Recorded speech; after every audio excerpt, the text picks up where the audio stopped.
Pemirsa, memasuki hari keempat operasi pencarian korban longsor di Cilacap, petugas gabungan terus bekerja menghadapi medan yang berat dan cuaca yang tidak menentu. Dan untuk mengetahui perkembangan terbaru, kita langsung berbincang dengan Prio Prayuda Utama selaku sebagai Kepala Seksi Operasi dan Siaga Kantor SAR Cilacap. Baik, selamat siang, Pak Prio. Selamat siang, Pak. Baik, Pak Prio, sebenarnya sejauh ini sudah berapa korban yang akhirnya berhasil ditemukan di hari keempat dan berapa yang masih dalam pencarian, Pak? Baik, untuk saat ini kami pada hari ini berhasil mengevakuasi satu korban lagi di worksite A2, ya, di worksite A2 dalam kondisi meninggal dunia pada pukul 12.03, ya. Jadi total dalam pencarian masih 11 orang lagi, Pak. Baik, sebenarnya jika misalkan kita melihat, Pak Prio, sudah berapa personil yang sebenarnya diturunkan di masing-masing workshop pada hari ini? Ya, jadi pada hari keempat ini kami fokus tinggal untuk pencarian di 4 worksite, di mana masing-masing worksite ini sekitar 100 sampai 150 orang. Namun memang kami lebih memaksimalkan penggunaan alat berat eskavator, ya. Jadi untuk tim-tim personil ini nanti akan membantu eskavator dalam mengangkat puing-puing yang sulit diangkat oleh eskavator. Demikian. Baik, dari 4 titik yang tadi sudah sempat disebutkan oleh Bapak Prio seperti itu, Pak, sebenarnya worksite mana yang paling sulit dan seperti apa tantangannya? Baik, sampai saat ini worksite yang belum bisa 100% kami jangkau menggunakan alat berat adalah worksite A1, di mana seluruh aksesnya ini tanahnya seperti bubur, sangat banyak mengandung air, jadi jenuh dengan air. Maka dari itu, dari tadi pagi eskavator yang kami datangkan ke worksite A1 ini masih terus berupaya untuk membuat akses agar eskavator bisa menjangkau worksite A1. Namun, walaupun demikian, kami tim SAR gabungan tetap terus berupaya memaksimalkan alkon dan alat-alat ekstrikasi serta manual lainnya. Baik, kira-kira berapa lama waktu yang diperlukan untuk pada akhirnya bisa membuka akses worksite A1 yang sempat terkendala ini, Pak? Ya, tentu ini kami tidak bisa prediksikan berapa lama, namun kami terus berupaya bagaimana caranya biar akses itu tetap bisa kami jangkau. Seluruh tim ekskavator berupaya semaksimal mungkin, karena ini membutuhkan juga kayu-kayu sebagai dasar untuk pijakan eskavator, sehingga seluruh tim yang ada dibekali chainsaw untuk terus bekerja memotong kayu sebagai dasar landasan eskavator tersebut. Baik, kira-kira sebenarnya apakah faktor cuaca atau bagaimana kondisi cuaca dan juga tanah di sana dapat mempengaruhi kinerja tim dan bagaimana cara Anda untuk bisa mengantisipasinya? Sebenarnya ini sudah memasuki dari masa golden time gitu ya, di hari ketiga di mana ini pencarian dilakukan.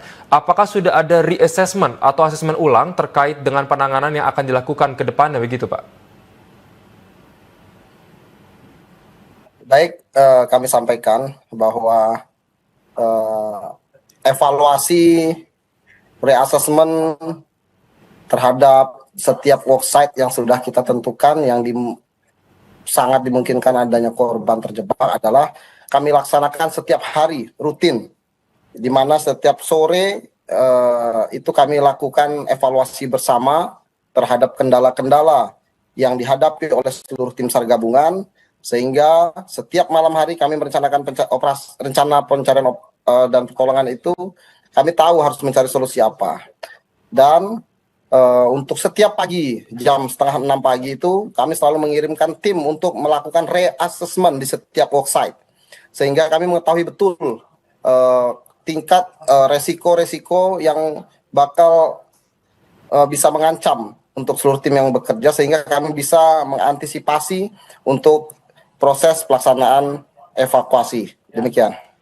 Oke baik, sedikit kembali Pak kepada pertanyaan tadi kita sebelum jeda Pak. Sebenarnya apakah faktor cuaca atau kondisi tanah pada hari ini mempengaruhi kinerja tim dan bagaimana cara tim di lapangan mengantisipasinya? Betul.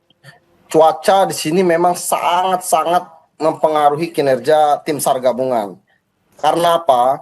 Setiap akses jalan ekskavator, baik akses untuk masuk maupun untuk evakuasi, ini setiap hari kami harus membuat ulang.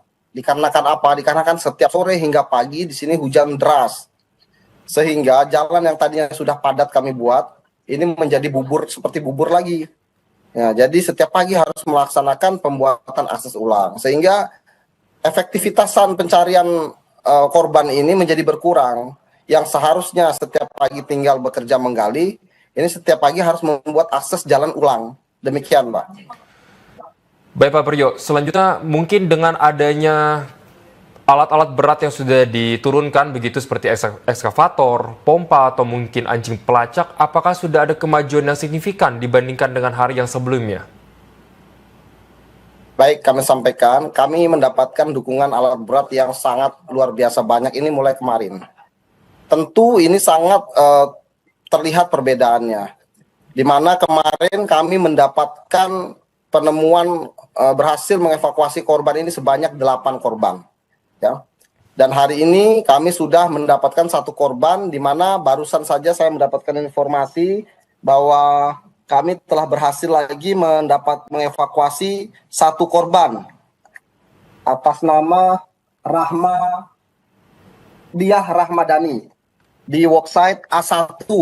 Ya, yang mana saya sampaikan tadi bahwa worksite A1 ini sebenarnya belum dapat dijangkau oleh alat berat, namun tim kami terus berupaya memaksimalkan Alkon dan alat-alat ekstrikasi manual sehingga di worksite A1 sendiri yang mana targetnya adalah berjumlah awalnya 3 orang, kami sudah berhasil mengevakuasi 2 orang korban. Dan sekarang di worksite A1 masih ada target 1 orang lagi. Demikian. Oke, berarti total sudah berapa banyak Pak Priyo korban yang sudah diselamatkan dan juga sudah diketahui identitasnya dari worksite A1 tadi dan total ada berapa lagi dari 3 worksite lainnya begitu Pak? Baik, total yang sudah dievakuasi sampai hari ini yang meninggal dunia adalah 13 orang. Dengan sisa 10 orang dalam pencarian. Oke, baik. Kita akan beralih ke pertanyaan selanjutnya, Pak. Mungkin apakah sudah dipersiapkan dari pihak terkait begitu mengenai langkah jangka menengah, seperti tempat hunian sementara ataupun relokasi warga terdampak dan bagaimana pada akhirnya update-nya? Ya, baik, dapat kami laporkan bahwa dari hasil pertemuan kami dengan BNPB, ya, bahwa kami sempat mendapatkan timnya sudah dikerahkan untuk mendata kebutuhan Huntara. Namun kami tidak bisa menjawab lebih jauh karena ini merupakan ranah dari BNPB, nanti biar BNPB ataupun yang berwenang untuk bisa menjawab hal itu. Demikian. Baik, Pak Priyo. Mungkin untuk pertanyaan terakhir, sebenarnya apabila nantinya pencarian ini harus memasuki hari kelima ataupun lebih begitu hingga di 7 hari, apa strategi yang rencananya akan diterapkan di keesokan harinya, Pak? Gimana Pak? Diulang Pak. Putus-putus. Baik, terkait dengan pencarian yang sudah dilakukan dan harus memasuki hari kelima ataupun hari ketujuh begitu, apa sebenarnya strategi yang akan diterapkan oleh pihak Anda? Baik, tentu strategi yang akan kami lakukan ini berdasarkan dari evaluasi hasil pencarian operasi setiap hari. Misalnya contoh, hari ini, sore ini kami akan melaksanakan evaluasi kendala-kendala apa, kesulitan-kesulitan apa yang dihadapi oleh seluruh tim SAR gabungan, sehingga ini akan menjadi dasar strategi yang akan kami lakukan untuk menyusun perencanaan operasi besok hari. Dan yang pasti, dari seluruh pemetaan sektorisasi yang sudah kami tentukan, kami sangat meyakini bahwa kami sampai saat ini masih meyakini bahwa seluruh korban kita bisa maksimalkan untuk bisa kita evakuasi.